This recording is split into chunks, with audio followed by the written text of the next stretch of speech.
Okay तो students, अब तक हमने स्ट्रेट लाइन की इक्वेशंस के कई फॉर्म्स पढ़े हैं। तो इसी सीरीज़ में आज हम बात करेंगे पैरामीट्रिक फॉर्म की। सो गाइस, जैसा कि नाम से आपको लग रहा होगा, यहाँ पर हम स्ट्रेट लाइन की इक्वेशन को एक पैरामीटर के फॉर्म में लिखेंगे। तो बहुत सारे बच्चे क्वेश्चन करेंगे कि सर ये पैरामीटर क्या होता है। तो पैरामीटर एक वेरिएबल होता है जिसमें कि जो नॉर्मल वेरिएबल होते हैं वो डिपेंड कर रहे होते हैं उस पैरामीटर की वैल्यू के ऊपर।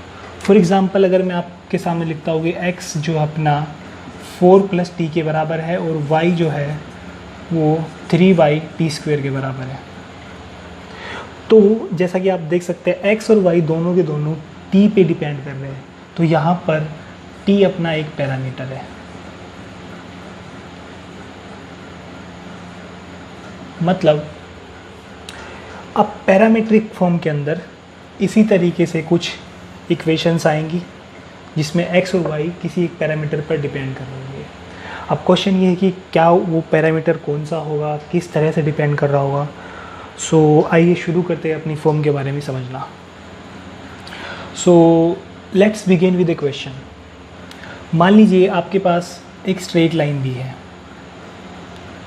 और उसके साथ ही साथ आपको दिया है कि वो positive direction of x axis के साथ थीटा का एंगल बनाए हुए है एंड एक पॉइंट P है जिससे वो पास कर रही है, जिसके कोऑर्डिनेट है h, k।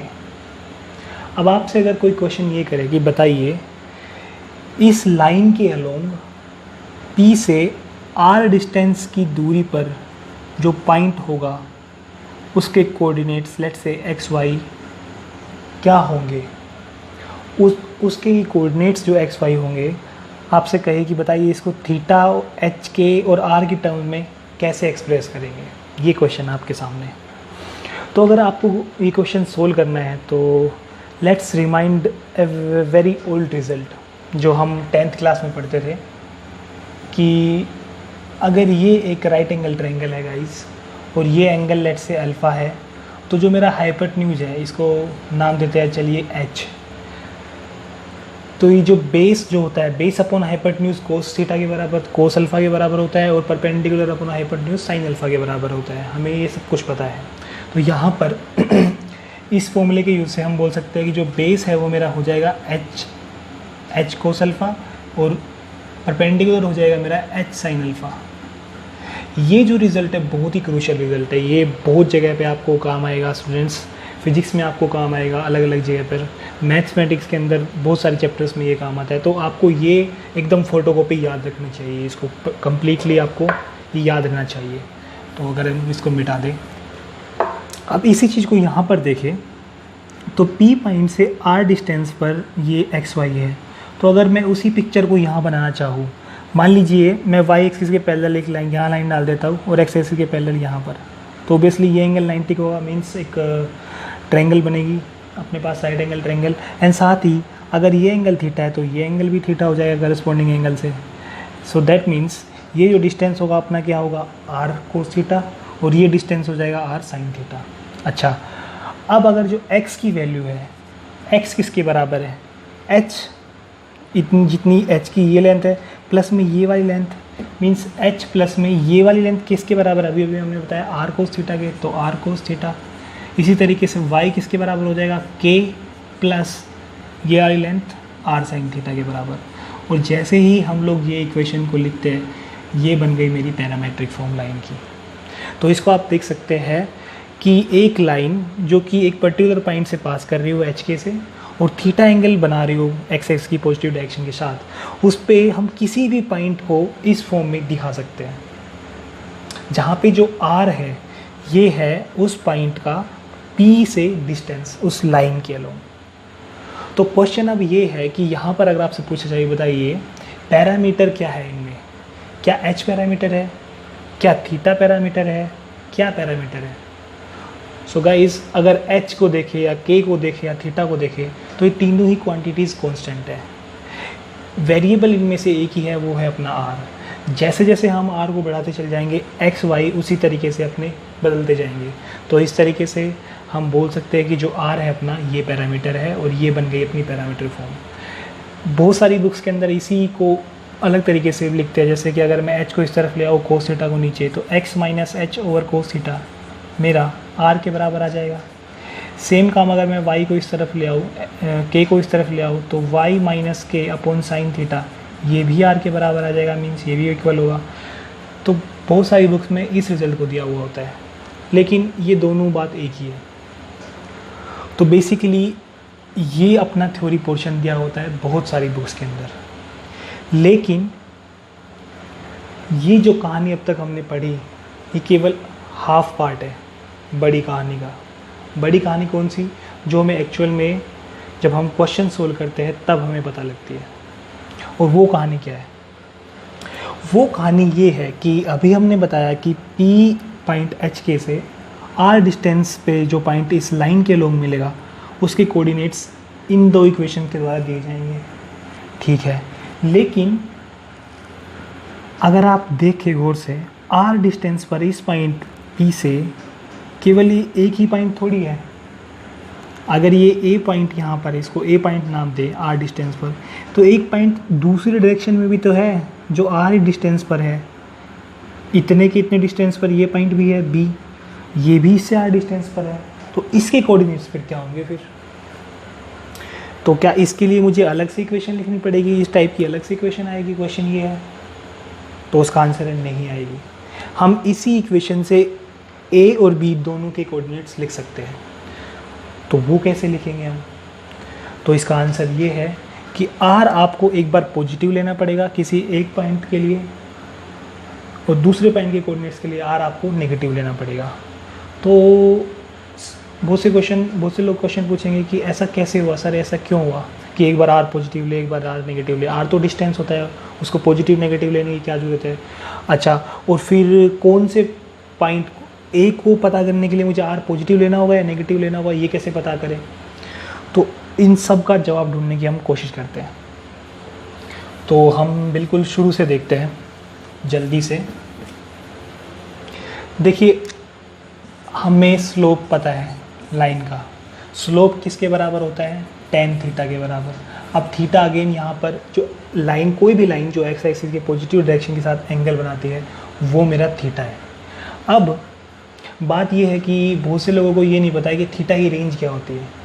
तो अगर हम ध्यान दें, अगर ये एक्स एक्सिस है तो लाइन जो है वो ऐसे हो सकती है, ऐसे हो सकती है। तो अगेन थीटा इसमें एक्यूट रहेगा। यहाँ पर आके थीटा की वैल्यू 90 डिग्री हो जाएगी, जो कि यूजुअली कंसीडर नहीं होती है क्योंकि 90 डिग्री पर स्लोप डिफाइन नहीं होता है। जैसे हम बढ़ाएंगे थीटा बढ़ गया, ऑब्ट्यूस एंगल हो गया, ऑब्ट्यूस हो गया, थीटा बढ़ता चला गया, लास्ट में 180 तक आएगा। जैसे ही लाइन इसके आगे बढ़ेगी तो फिर से 0 से शुरू हो जाएगा। मीन्स हम ये बोल सकते हैं यहाँ पर कि जो थीटा है मेरा वो बिलोंग करता है 0 जो कि क्लोज्ड होगा और पाई ओपन। तो थीटा का मेरे पास ये इंटरवल होता है 0 से पाई। मीन्स थीटा या तो फर्स्ट क्वाड्रेंट में रहेगा या सेकंड क्वाड्रेंट में रहेगा। अगर थीटा फर्स्ट क्वाड्रेंट में रहेगा तो tan थीटा पॉजिटिव होगा, तो साइन थीटा हो वो भी पॉजिटिव होगा, और कोस थीटा हो वो भी पॉजिटिव होगा। बट सेकंड क्वाड्रेंट के अंदर सिचुएशन बदल जाएगी। tan थीटा नेगेटिव हो जाएगा, अपना स्लोप नेगेटिव आ गया। तो tan थीटा अगर नेगेटिव हो जाएगा सेकंड क्वाड्रेंट के अंदर, इसके साथ साथ ही साइन थीटा अगेन यहाँ पॉजिटिव रहेगा, बट कोस थीटा मेरा नेगेटिव हो जाएगा। कोस थीटा नेगेटिव हो जाएगा। मेन बात ध्यान रखने की क्या है, साइन थीटा यहाँ पर भी और यहाँ पर भी पॉजिटिव है। मीन्स स्लोप जो होगा अपना वो चाहे पॉजिटिव हो या नेगेटिव हो, साइन थीटा जो अपना है वो हमेशा पॉजिटिव होने वाला है, ये कभी नहीं बदलता। और इसके इस ना बदलने की प्रॉपर्टी का ही इस्तेमाल हम करेंगे R को समझने में कि पॉजिटिव नेगेटिव कब ले कब ना ले। कैसे करेंगे वो देखते हैं। तो अपनी कहानी अगर दोबारा से उठाए, हम कहाँ पहुँच गए थे? ये मेरा H के पॉइंट था जिसको हम P से दिखाते थे, और हमने बोला था R डिस्टेंस बाद ऊपर एक पॉइंट मिलेगा जिसको हम A से दिखाएंगे, और R ही डिस्टेंस बाद मिलेगा नीचे पॉइंट जिसको हम B से दिखाएंगे। ठीक है, ये सुविधा के लिए मान लेते हैं अपना कोऑर्डिनेट एक्सिस। ठीक है, थीटा एंगल बना रहा है। ओके, सब काम पुख्ता हो गया। अब A और B दोनों की कोऑर्डिनेट्स मैंने बताया था कि कैसे लिखे जा सकते हैं। x लिखा जा सकता है h plus r cos theta, और y लिखा जा सकता है k plus r sine theta के बराबर। ठीक है, अब क्वेश्चन ये है कि बताइए जब ए का कोऑर्डिनेट लिखेंगे तो आर क्या लेंगे, पॉजिटिव या नेगेटिव। तो अगर ध्यान से देखें के जो है यहाँ पर साइन थीटा का मैंने पिछली बार जिक्र किया था कि साइन थीटा पर ध्यान रखना है, क्योंकि ये हमेशा पॉजिटिव होने वाला है। साइन थीटा अगर हमेशा पॉजिटिव होने वाला है तो ये क्वांटिटी पॉजिटिव हमेशा है। ये के में कुछ ऐड हो रहा है यहाँ पर। अगर आर पॉजिटिव होगा तो के में कुछ पॉजिटिव क्वांटिटी ऐड होगी, अगर आर नेगेटिव होगा तो के में से कुछ घटेगा। मीन्स वाई जो है वो डिपेंड कर रहा है आर के ऊपर। अगर आर पॉजिटिव हुआ तो वाई बढ़ जाएगा, आर नेगेटिव हुआ तो वाई घट जाएगा। और यही अपनी की है मेन। मतलब जो भी पॉइंट ए और बी में से जिसका वाई कोऑर्डिनेट ज़्यादा बड़ा है इस पॉइंट पी से, उसमें हम आर जो लेंगे वो लेंगे पॉजिटिव। जैसे कि ए में वाई कोऑर्डिनेट ज़्यादा ऊंचाई पर है, एंड जिसका आर वाई कोऑर्डिनेट कम है वहाँ पर आर जो लेंगे वो नेगेटिव लेंगे। मीन्स अगर इस लाइन पे बात करें तो पी के ऊपर जितने भी पॉइंट होंगे उसके लिए आर जो होगा अपना पॉजिटिव होगा ऊपर तक, और नीचे आर जो अपना नेगेटिव होगा। तो आर पॉजिटिव लेंगे तो ए मिल जाएगा और नेगेटिव लेंगे बी मिल जाएगा। तो कुल मिलाकर के यहाँ पर अपनी पिक्चर पूरी हो गई है। तो अब क्या करते हैं, let's solve some questions. So questions से फिर बाकी हम समझ जाएंगे इस पूरे के पूरे फॉर्म को। So let's just solve some questions.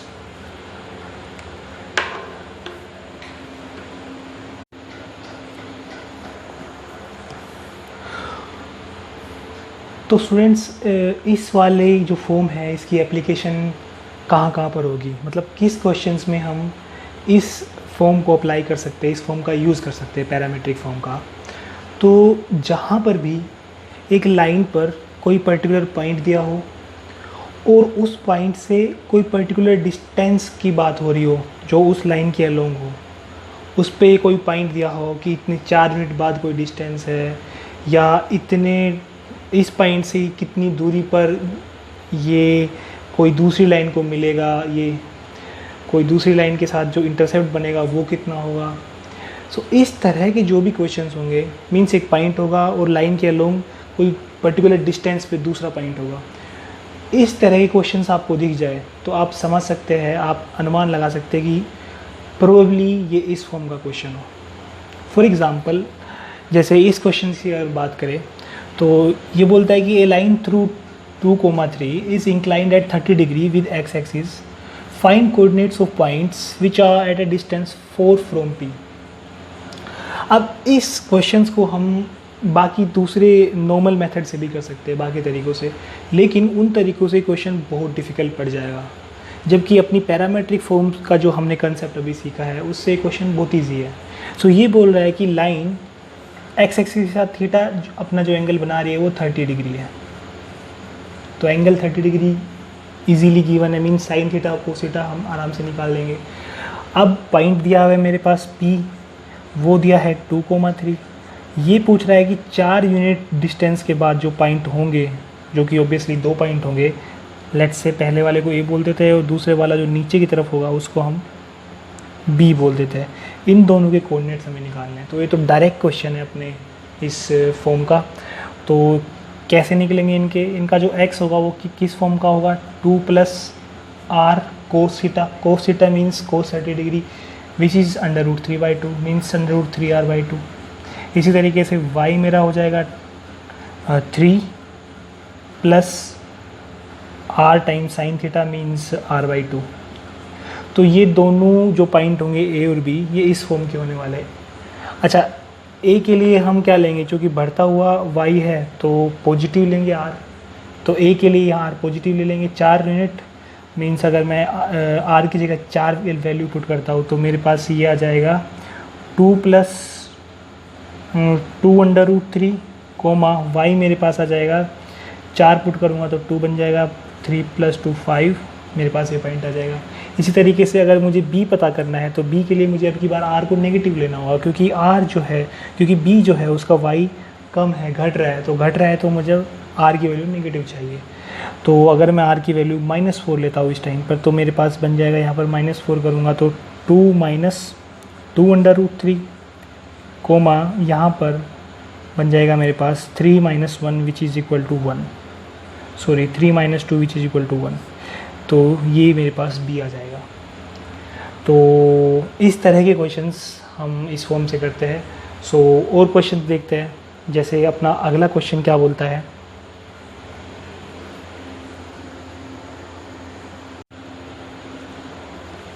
सो इसी सीरीज़ में अपना जो नेक्स्ट क्वेश्चन है वो ये बोल रहा है कि ए लाइन पासिंग थ्रू एक पॉइंट दिया हुआ है a 2,3 having slope 1 meets the line x + y + 1 = 0 at p, और हमें ए पी का डिस्टेंस फाइंड करना है।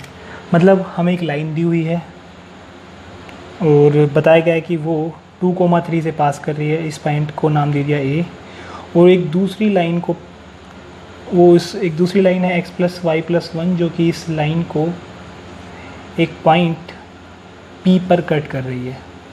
हमें ए पी का डिस्टेंस पता करना है। तो अगर इसका स्लोप मुझे 1 दिया है, मीन्स ये एंगल जो एक्स एक्सिस की पॉजिटिव डायरेक्शन के साथ बना रही होगी वो होगा 45 डिग्री। मतलब साइन थीटा कोस थीटा की वैल्यू मुझे पता लग गई। मीन्स हम किसी ए पॉइंट से कोई भी पॉइंट जो इस लाइन पे इससे आर डिस्टेंस की दूरी पर होगा उसके कोऑर्डिनेट्स हम लिख सकते हैं। सो लेट्स से कि ए से जो P है अपना वो आर डिस्टेंस की दूरी पर है। तो P के जो कोऑर्डिनेट्स हो जाएंगे वो क्या हो जाएंगे, इसका x कोऑर्डिनेट हो जाएगा 2 + r cos theta means r/√2। इसी तरीके से और इसका जो y कोऑर्डिनेट हो जाएगा 3 + r/√2 हो जाएगा। ठीक है, तो अगर P के कोऑर्डिनेट्स ये है तो P जो है वो इस लाइन से पास कर रहा है, मीन्स ये लाइन की जो इक्वेशन है वो सेटिस्फाई करेगी P की कोऑर्डिनेट्स को। मीन्स अगर मैं इन वैल्यूज़ को x और y की जो दो वैल्यूज़ है ये अपनी इस इक्वेशन में पुट करूँगा तो सेटिस्फाई करेगी। तो अगर मैं जल्दी से पुट करके बताऊँ इसमें, तो मेरे पास 2 + 3 5 और 2 टाइम्स r/√2 मीन्स √2r + 1 = 0 आ जाएगा। मीन्स √2r की वैल्यू मेरे पास -6 आ गई है यहाँ पर। सो दैट मीन्स r की वैल्यू हो जाएगी -6/√2। अगर √2 से ऊपर नीचे मल्टीप्लाई करें और 2 से, तो मतलब -3/√2। ये मेरे पास आंसर आ जाएगा r का। तो r की वैल्यू नेगेटिव आई है तो कोई फ़र्क नहीं पड़ता है, क्योंकि r की वैल्यू नेगेटिव आती है, लेकिन जो डिस्टेंस होता है वो क्या होता है, r की पॉजिटिव वैल्यू होती है। तो मीन्स जो AP का डिस्टेंस होगा अपना वो कितना हो जाएगा, 3/√2 के बराबर।